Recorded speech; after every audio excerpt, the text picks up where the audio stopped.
Hello students, welcome to the bmsclasses.com। आज हम आपके लिए एक ऐसी सीरीज़ लेके आए हैं जिसका टाइटल हमने रखा है 100 मार्क्स इन 15 डेज़। मीन्स सिर्फ 15 दिन अगर आप हमारी सीरीज़ पे फोकस करते हैं देन आपके 100 मार्क्स की हम गारंटी लेते हैं। तो इस लेक्चर सीरीज़ में, इस एग्ज़ाम सीरीज़ में हम आपको क्या क्या चीज़ प्रोवाइड कराएंगे वो चीज़ आप देख लीजिए। इम्पोर्टेंट स्लोक्स, जी हाँ, important slokas, quick revision notes, video lectures, previous year exam papers, free PDF slide, जी हाँ, फ्री पीडीएफ स्लाइड हम आपको प्रोवाइड कराएंगे। इसके साथ ही 24/7 सपोर्ट भी आपको प्रोवाइड कराया जाएगा, चाहे वो यूट्यूब हो, चाहे वो व्हाट्सएप, इंस्टाग्राम हो, कहीं पे भी आप एनी टाइम हमसे कोई भी क्वेरी हो, किसी भी तरह का डिस्कशन कर सकते हैं, कोई भी क्वेश्चन पूछ सकते हैं, वहाँ पे आपको 24/7 आंसर मिलेगा। देन मोस्ट इम्पोर्टेंट क्वेश्चन जो हर वीडियो के आखिर में हम मोस्ट इम्पोर्टेंट क्वेश्चंस जो उस स्लाइड का या उस लेक्चर का निचोड़ होगा कि ये इम्पोर्टेंट क्वेश्चंस हैं, ये आने ही होते हैं, 90% चांसेस होते हैं कि वो आएंगे, तो वो हम रखेंगे। अगर अभी तक आपने हमारा टेलीग्राम चैनल ज्वाइन नहीं किया है तो अभी के अभी जाइए, टेलीग्राम पे सर्च कीजिए या फिर डिस्क्रिप्शन में आपको एक लिंक मिल जाएगा टेलीग्राम, वहाँ से ज्वाइन कर सकते हैं। मैं आपसे उम्मीद करता हूँ, क्योंकि हम पूरी ताकत से यहाँ पे ये चीज़ आपके लिए बना रहे हैं, फ्री सीरीज़ बना रहे हैं, किसी तरह का कोई चार्ज नहीं ले रहा हूँ, तो पूरी ताकत से मैं उम्मीद करता हूँ कि आप भी इस चैनल को सब्सक्राइब करेंगे, शेयर करेंगे, लाइक करेंगे, जितना ज़्यादा हो सकता है इस चैनल को फैलाइए। नेक्स्ट चलते हैं, आज की वीडियो में स्टार्ट करते हैं। तो आज की इस वीडियो में हम सबसे पहले देखेंगे चरक संहिता का परिचय। चरक संहिता का परिचय, क्योंकि वाइवा लेवल पे ये बेसिक इन्फॉर्मेशन है, आपको पता ही होनी चाहिए, ठीक है। और इन वीडियोस में हम अभी के अभी ये कंफर्म करेंगे कि हम बहुत ही स्पीडली सिलेबस को लेके चलेंगे, ठीक है। तो चरक संहिता के प्रथम उपदेष्टा मतलब जिसने उपदेश दिए थे वो कौन थे? पुनर्वसु आत्रेय। इनका काल 1000 ईसा पूर्व। प्रथम तंत्रकर्ता अग्निवेश, जिन्हें प्रथम तंत्रकर्ता कहा गया है, इन्हीं ने चरक संहिता की रचना की थी। इनका काल 1000 ईसा पूर्व है। तो चरक संहिता को अग्निवेश तंत्र भी कहा जाता है, ये भी मोस्ट इम्पोर्टेंट क्वेश्चन है। नेक्स्ट आते हैं प्रतिसंस्कृता मीन्स भाष्यकार, तो उन्हें कहा जाता है आचार्य चरक। तो आचार्य चरक ने इस तंत्र की रचना नहीं की है, इसका भाष्य रूपांतरण किया है, ठीक। इनका काल है 200 ईसा पूर्व।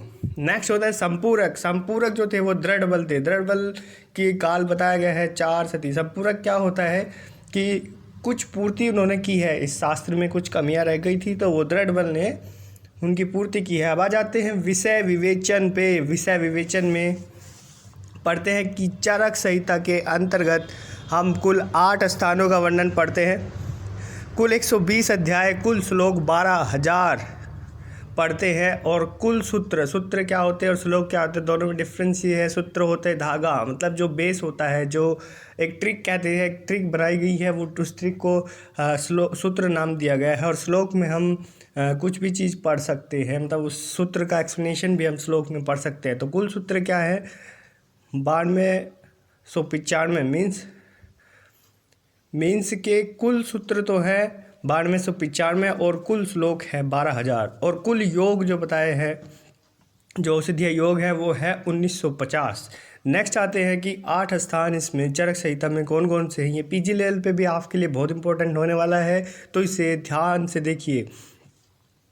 स्थान है सूत्र, निदान, विमान, इंद्रिय, शारीर। ये जो 5 स्थान हैं वो चरक पूर्वार्ध में है, और लास्ट के 3 स्थान कल्प, सिद्धि और चिकित्सा, ये उत्तरार्ध में है, ठीक है।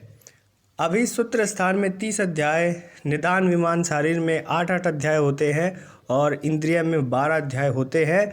और क्योंकि हम सेकेंड ईयर की बात कर रहे हैं, हम चरक पूर्वार्ध की बात कर रहे हैं, तो हम इसी के बारे में पढ़ेंगे। सूत्र स्थान में 1952, निदान स्थान में 247 सूत्र है, विमान में 354, शारीर में 382, इंद्रिय में 378 सूत्र होते हैं टोटल, ठीक है। नेक्स्ट पे आ जाते हैं सूत्र स्थान। अब सूत्र स्थान के बारे में पढ़ेंगे। तो सूत्र स्थान में 30 अध्याय है और कितने श्लोक है? 1952 श्लोक से।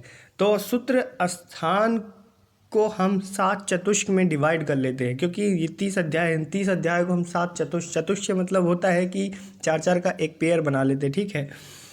तो कुल मिला के 7 पेयर बनाते हैं और 7 की 4 से गुणा करें तो मल्टीप्लाई करेंगे तो कितना होगा? 28 होगा। इसके अलावा 2 संग्रह अध्याय होते हैं, ठीक है, जिनमें निचोड़ रखा गया है, संग्रह किया गया है, ठीक है। नेक्स्ट इसकी ट्रिक क्या है? BSNL यानी BSNL क्रिया, ये इसकी ट्रिक है, BSNL क्रिया, ठीक है। तो भेषज मतलब B से मतलब भेषज, S से मतलब स्वास्थ्य है, N से मतलब निर्देश, L को ड्रॉप कर दीजिए क्योंकि ये एक्स्ट्रा है, K से मतलब कल्पना, R से मतलब रोग, Y योजना, A अन्नपान। तो ये हो गया BSNL क्रिया, ठीक है। N इसलिए रखा गया क्योंकि BSNL आसानी से याद हो जाएगा, ठीक है। नेक्स्ट आते हैं पहला अध्याय। अब क्विक रिवीजन चलेंगे बहुत तेज़ी से, जो इम्पोर्टेंट है उन्हें ही हम इसमें पढ़ने वाले हैं। तो पहला श्लोक देखिए, अथातो दीर्घजीवित्यम अध्यायम व्याख्यास्यामः। चरक सूत्र स्थान 1/1 अध्याय 1 श्लोक 1। तो अथातो दीर्घजीवित्यम अध्यायम व्याख्यास्यामः, इसमें अर्थ जो वर्ड है, अर्थ का मतलब है मंगल सूचक। कई बार एग्जामिनर पूछ लेता है कि पहला जो श्लोक है दीर्घजीवित अध्याय, पहला अध्याय, उसका पहला श्लोक, उसमें अर्थ है। अर्थ का क्या मतलब होता है? मंगल सूचक। इसका मतलब होता है मंगल सूचक। तो किसी भी शास्त्र की हम अगर मंगल सूचक शब्दों से स्टार्टिंग करेंगे तो माना जाता है कि वो अच्छा शास्त्र है। तो इस सूत्र में जो पहला जो सूत्र है, इसमें 8 मांगलिक पद है। 8 मांगलिक पद, अथ, अत, दीर्घ, जीवित्यम, अध्यायम, वि, अ और ख्यास्यामः। ये क्या है? ये 8 मांगलिक पद है। नेक्स्ट आता है कि नेक्स्ट पॉइंट है दीर्घ जीवन की खोज में उग्र तपा को भारद्वाज भी कहते हैं, ठीक है। तो भारद्वाज देवराज इंद्र के पास गए थे और वहाँ से उन्होंने ज्ञान प्राप्त किया। नेक्स्ट, तो दीर्घ जीवित्य से मतलब है दीर्घ जीवन की खोज, ठीक है। तो इसमें हम दीर्घ जीवन के बारे में पढ़ेंगे कि अपने जीवन को कैसे लंबा किया जाए, ठीक है।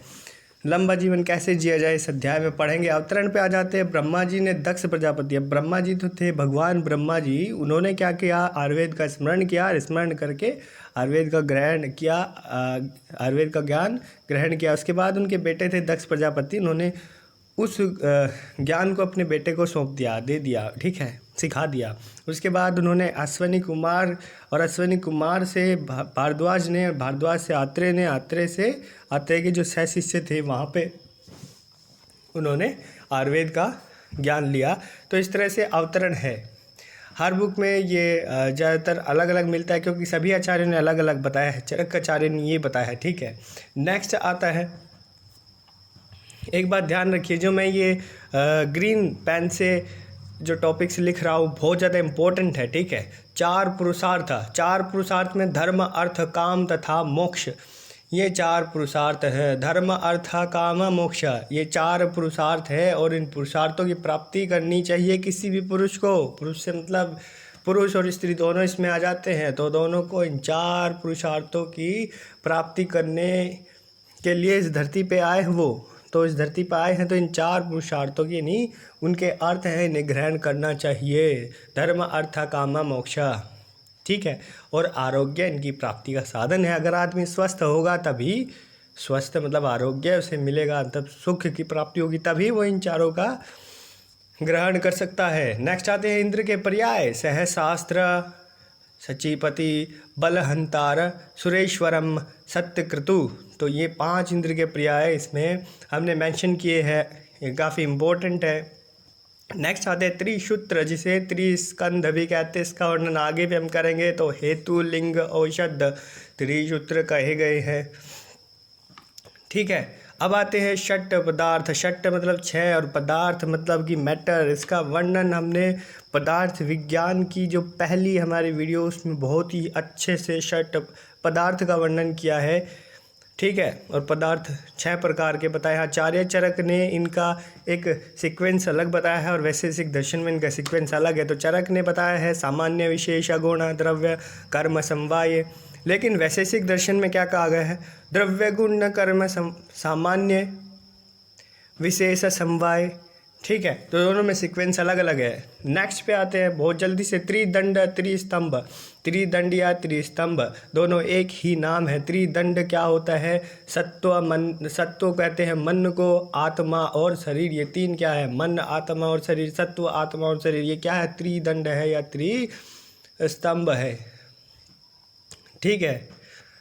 नेक्स्ट आते हैं द्रव्य की संख्या। तो द्रव्य की संख्या 9 बताई गई है। इसे कारण द्रव्य भी कहते हैं। पंचमहाभूत, मन, आत्मा, दिशा, काल, ये क्या है? 9 द्रव्य है जिन्हें कारण द्रव्य कहते हैं। फिर आता है द्रव्य के 2 प्रकार होते हैं, चेतन और अचेतन, जिसे कार्य द्रव्य कहते हैं। चेतन से मतलब है सजीव और अचेतन से मतलब है निर्जीव। अब आते हैं गुण का, ये टॉपिक है। गुण टोटल होते हैं 41 गुण बताए गए हैं, 4 भागों में विभक्त किए गए हैं। सा अर्थ, गुरुवादी, आत्मा, परादी। सार्थ को इंद्रिय गुण भी कहते हैं। इनकी संख्या 5 होती है। शब्द, स्पर्श, रूप, रस, गंध। ठीक है। गुरुवादी जिन्हें शारीरिक गुण भी कहते हैं और चिकित्सा गुण भी कहते हैं, 20 होते हैं। गुरुवादी गुण के बारे में आपने अष्टांग हृदय में भी पढ़ा होगा। ठीक है।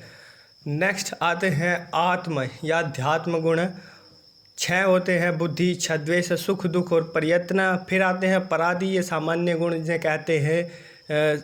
कई बार एग्जामिनर पूछ लेता है सामान्य गुण क्या है, तो सामान्य गुण परादी गुणों को कहते हैं। इनकी संख्या 10 होती है। परत्व, परत्व, युक्ति, संख्या, संयोग, विभाग, पृथकत्व, परिमाण, संस्कार और अभ्यास, ये होते हैं 10 परादी गण। तो ये पूरा गुण का टॉपिक था, ये पूरा कंप्लीट होता है, चाहे वो द्रव्य गुण से रिलेटेड हो। द्रव्य गुण में भी ये चीज़ें सब मेंशन है, इसका एक अलग अध्याय है और उसमें गुण की संख्या बताई है। ये वहाँ पे भी क्लियर होता है, वहाँ पे भी सेम यही चीज़ है। ये एक पूरी टेबल में पूरा अध्याय क्लियर हो जाता है। नेक्स्ट टॉपिक पे आते हैं रोग के त्रिविध हेतु। तो 3 कारण हैं रोग होने के। कौन कौन से? असातम्य, इंद्रियार्थ संयोग, प्रज्ञापराध और काल। तो असातम्य, इंद्रिय अर्थ संयोग मतलब कि इंद्रियों का अपने अर्थों के साथ सही से संयोग न होना। ठीक है। प्रज्ञापराध होता है गीग्रति, स्मृति का नष्ट हो जाना, मतलब बुद्धि का नष्ट हो जाना। सिंपल लैंग्वेज में आप समझिए, इंद्रिय अपने अर्थों को ग्रहण नहीं कर पाती है। ठीक है। आँख देख नहीं पा रही है, कान सुन नहीं पा रहे हैं। दूसरा है प्रज्ञापराध, घीग्रति, स्मृति, बुद्धि का नष्ट हो जाना, उसे कहते हैं प्रज्ञापराध। काल होता है यानी ऋतु आदि के कारण भी रोग हो सकते हैं। ठीक है। नेक्स्ट आते हैं, फटाफट से नेक्स्ट देखते हैं षड्रस। षड्रस के बारे में आपने पढ़ा होगा, लेकिन एक यहाँ पे टेबल मेंशन है। 6 रस होते हैं, मधुर, अम्ल, लवण, कटु, तिक्त, कषाय। इसमें से कौन सा किस दोष का सामक है, किस दोष का वर्धक है, वो देख लेते हैं। स्टार्टिंग के तीन वात शामक होते हैं और कफ वर्धक होते हैं। वात और कफ एक दूसरे के अपोजिट है, तो वात बढ़ेगा, वात घटेगा तो कफ बढ़ेगा, और वात बढ़ेगा तो कफ घटेगा। ठीक है। तो स्टार्टिंग के जो 3 है, मधुर, अम्ल, लवण, ये वात को शांत करते हैं और कफ को बढ़ाते हैं। नेक्स्ट के जो 3 है, कटु, तिक्त, कषाय, ये क्या करते हैं? कफ को शांत करते हैं और वात को बढ़ाते। यहाँ तक तो सिंपल है। अब आ जाते सबसे ज़्यादा कन्फ्यूजन कहाँ होती है? पित्तवर्धक और पित्त शामक में होती है। तो अम्ल, लवण, कटु, ये क्या है? पित्तवर्धक। और मधुर, तिक्त, कषाय पित्त शामक होते हैं। मधुर, तिक्त, कषाय, फिर रिपीट कर रहा हूँ, मधुर, तिक्त, कषाय पित्त शामक होते हैं। और बचे 3 अम्ल, लवण, कटु, ये पित्त वर्धक होते हैं। एक बहुत ही यूनिक सा पॉइंट यहाँ पे हम ले रहे हैं, समवाय संबंध। बहुत लोग कंफ्यूज रहते हैं कि भैया समवाय संबंध होता क्या है। कई जगह हमने लिखा हुआ देखा है, लेकिन समझ में नहीं आ रहा है समवाय संबंध होता क्या है। तो ऐसा संबंध जिसे अलग नहीं किया जा सकता, जैसे जल की शीतलता। मीन्स ये है कि जल को जितना उबालोगे, जितना गर्म करोगे, जैसे हम जल को गर्म कर रहे हैं और कुछ देर के लिए उसे रख देंगे तो वो ठंडा हो जाता है। मीन्स जल शीतल होता है, ये उसका समवाय संबंध है। उसे चाहे जितना गर्म करो लेकिन वो रहेगा ठंडा ही। तो ये होता है समवाय संबंध। उसके बाद आता है चिकित्सा सूत्र। इम्पोर्टेंट टॉपिक है। शारीरिक रोग का चिकित्सा सूत्र क्या है, मानस रोग का चिकित्सा सूत्र क्या है। तो शारीरिक रोग का चिकित्सा सूत्र देव व्यापाश्य युक्ति व्यापाश्य चिकित्सा बताई गई है। और जो मानस रोग है उसका सत्वावजय। तो देव व्यापाश्य में क्या है, मंत्र, उपवास, मणि, होम, नियम, इस तरह से जो चिकित्सा की जाती है आदि आदि आदि, तो वो सब देव व्यापाश्य में आता है। युक्ति व्यापाश्य में हम आहार की योजना और औषध की योजना दोनों देखते हैं। युक्ति लगाते हैं, चिकित्सा सूत्र बनाते हैं, आहार की योजना करते हैं, औषध की योजना करते हैं, तो युक्ति व्यापाश्य।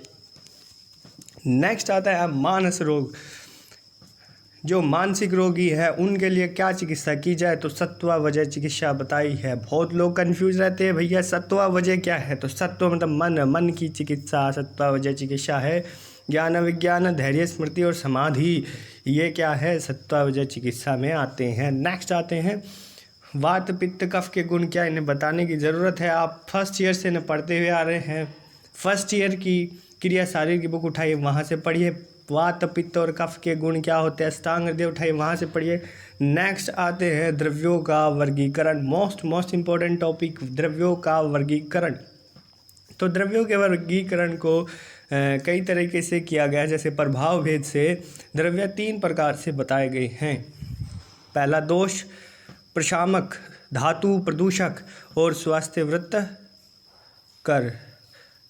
दोष प्रशामक से मतलब है दोष शांत करने वाले, और धातु प्रदूषक से मतलब है धातुओं को दूषित करने वाले, और स्वस्थ वृत्त कर मतलब स्वस्थ वृत्त के लिए जो हितकारी होते हैं, जो स्वास्थ्य के लिए हितकारी होते हैं, ऐसे स्वास्थ्य वृत्त कर बताए गए हैं। दैन आता है उत्पत्ति भेद से द्रव्य 3 प्रकार से होते हैं, जांगम, औद्भिद और पार्थिव।